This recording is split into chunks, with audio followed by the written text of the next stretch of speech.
যদি আপুনি অৰুণোদয় 3.0 বাবে আবেদন কৰিম বুলি ভাবি আছে তেনেহ'লে আপোনালোকৰ কাৰণে ভাল খবৰ। তো আপোনালোকে কিন্তু শীঘ্ৰেই আপোনালোকে অৰুণোদয় 3.0 যিটো আঁচনি আছে সেই আঁচনিটো আপোনালোকে সকলোৱে লাভ কৰিব। যিসকলৰ ৰেচন কাৰ্ড আছে সেইসকল মানুহে কিন্তু সকলোৱে লাভ কৰিব। তো যিসকলৰ নতুন তালিকাত নাম আহিছে সেইসকল মানুহে কিন্তু এই যিটো আপোনালোক দেখুৱাই দি আছোঁ এই যিটো ফৰ্ম আছে এই ফৰ্মটো আপোনালোকে কিন্তু লাভ কৰিছে। তো এইটো হৈছে বঙাইগাঁও ডিষ্ট্ৰিক্টৰ ফৰ্ম হয়। তো বঙাইগাঁও ডিষ্ট্ৰিক্টত যিসকলে ফৰ্ম লাভ কৰিছে সেইসকলে কিন্তু কেনেকৈ ফিল আপ কৰিব মানে আপোনালোকে বিচাৰি আছিল। তো মই আপোনালোক জনাই দিছোঁ বঙাইগাঁও বা বৰপেটা ডিষ্ট্ৰিক্ট নহয়। তো ফৰ্ম আপোনালোকে চবেই আপোনালোকে একে ধৰণৰ ফৰ্মটো পাব।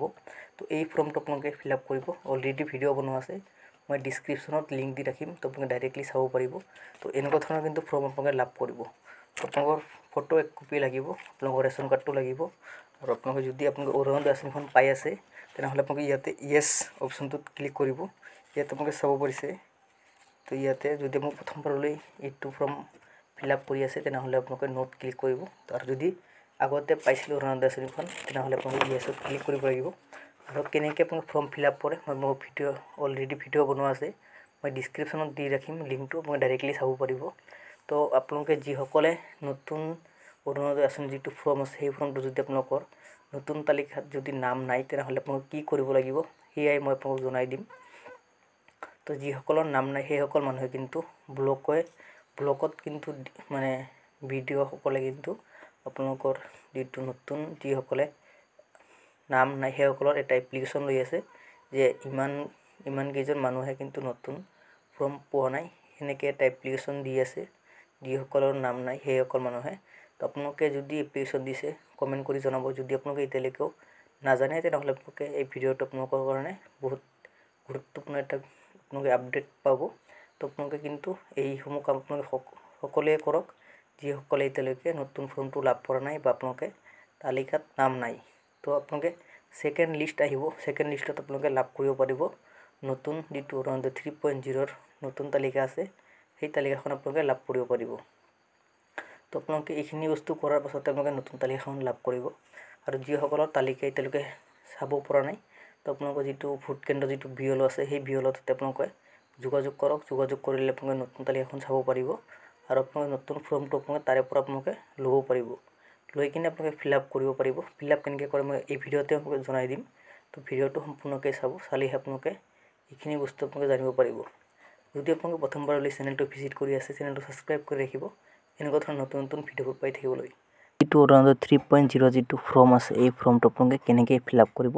তো এই ফৰ্মটো আপোনালোকে ফাৰ্ষ্টতে আপোনালোকে চাব পাৰিছে ইয়াতে যদি আপোনালোকে এক্সিষ্টিং যদি বেনিফিচিয়াৰী হয় আপোনালোকে য়েছত ক্লিক কৰি দিব, টিক মাৰ্ক লগাই দিব।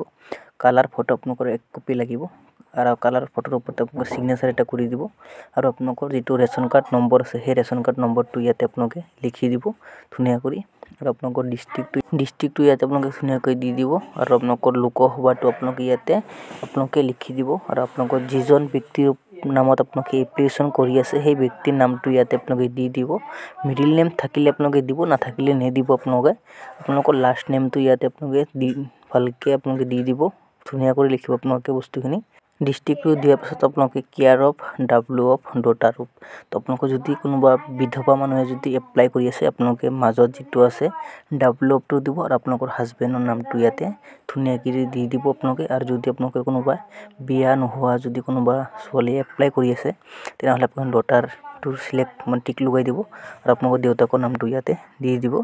আৰু যদি আপোনালোকৰ কোনো বিয়া হোৱা যদি আপোনালোকে কোনোবাই এপ্লাই কৰিছে ওমেন তো আপোনালোকে মাজতটো দিব আৰু আপোনালোকৰ হাজবেণ্ডৰ নামটো ইয়াতে দি দিব। আপোনালোকৰ জেণ্ডাৰটো ইয়াতে মানে টিক মাৰ্ক লগাই দিব আৰু আপোনালোকৰ ডেট অফ বাৰ্থটো ইয়াতে লিখি দিব ধুনীয়া কৰি। আপোনালোকৰ যদি ব্লকটো ইয়াতে আপোনালোকে দি দিব। আপোনালোকৰ যিটো গ্ৰাম পঞ্চায়ত আছে সেই গ্ৰাম পঞ্চায়তটো আপোনালোকে ইয়াতে লিখি দিব। আপোনালোকৰ গাঁওখনৰ নাম ইয়াতে আপোনালোকে লিখি দিব।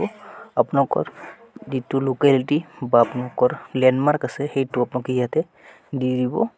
তাৰ পাছত আপোনালোকে দিব লাগিব আপোনালোকৰ যিটো এক্টিভ থকা মোবাইল নম্বৰ আছে আপোনালোকৰ সেই মোবাইল নম্বৰটো আপোনালোকে ইয়াতে দি দিব। তাৰ পাছত আপোনালোকে দিব লাগিব আপোনালোকৰ যিটো পিনক'ড আছে সেই পিনক'ডটো আপোনালোকে ইয়াতে দি দিব। আপোনালোকে ভালকৈ লিখি দিব আৰু তো যাতে যিবোৰ অফিচাৰে চাব ভালকৈ যাতে আপোনালোকে বুজিব পাৰে সেই অফিচাৰসমূহ।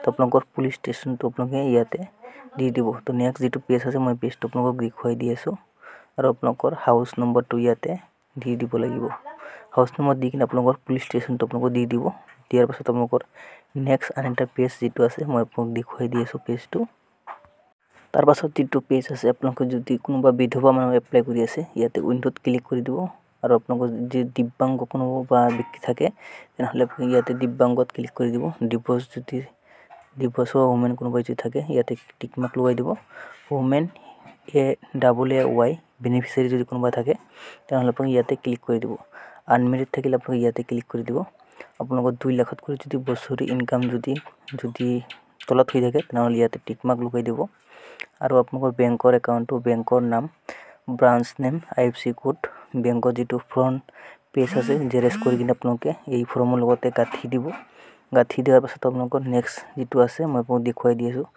আপোনালোকৰ যেটো আধাৰ কাৰ্ড নম্বৰ আছে সেই নম্বৰটো ইয়াতে দিব লাগিব কিন্তু আপোনালোকৰ জেৰেক্স কিন্তু আপোনালোকৰ খালি আপোনালোকৰ যেটো বেংকৰ একাউণ্ট আছে সেই বেংকৰ একাউণ্টটোৱে ইয়াতে জেৰেক্স দিব লাগিব তো ইয়াতে আপোনালোক চাব পাৰিছে আপোনালোকৰ আধাৰ কাৰ্ডৰ নম্বৰটো ইয়াতে দিব আপোনালোকৰ যেটো ফটো কাৰ্ডৰ নম্বৰ আছে ফটো কাৰ্ডৰ নম্বৰটো ইয়াতে দি দিব সেল ডিক্লেৰেশনত আপোনালোকে টিক মাৰ্ক লগাই দি কিনে আপোনালোকে ইয়াতে তলত এটা সহি কৰি দিব আপোনালোকে তো মই আপোনাক দেখুৱাই দি আছো তো এইখিনি বস্তু আপোনালোকৰ ফটো কাৰ্ডত আপোনালোকে পাই যাব ফটো কাৰ্ডৰ পৰা আপোনালোকে এই নম্বৰটো লৈ কিনে ইয়াতে লিখি দিব আৰু ইয়াতে সেল ডিক্লেৰেশনত ক্লিক কৰি ইয়াতে আপোনাৰ সিগনেচাৰ বা আপোনালোকে থাম এটা দি দিব আপোনালোকে আৰু এটা পেজ আছে মই আপোনাক পেজটো দেখুৱাই দি আছো তো আপোনালোকে এইখিনি বস্তু হোৱাৰ পাছত আপোনালোকে যেটো নেক্সট আন এটা পেজ পাব আপোনালোকে সেই পেজটো মই আপোনাক দেখুৱাই দি আছো তো এই যেটো ফৰ্ম আছে এই ফৰ্মটো আপোনালোকে আপোনালোকৰ নাম দিব আপোনালোকৰ বয়সটো দিব আপোনালোকৰ এড্ৰেছ খিনি আপোনালোকে দি দিব ৰেশন কাৰ্ডৰ নম্বৰটো দিব আপোনালোকৰ যেটো পিন কোড আছে পিন কোডটো আপোনালোকে দি দিব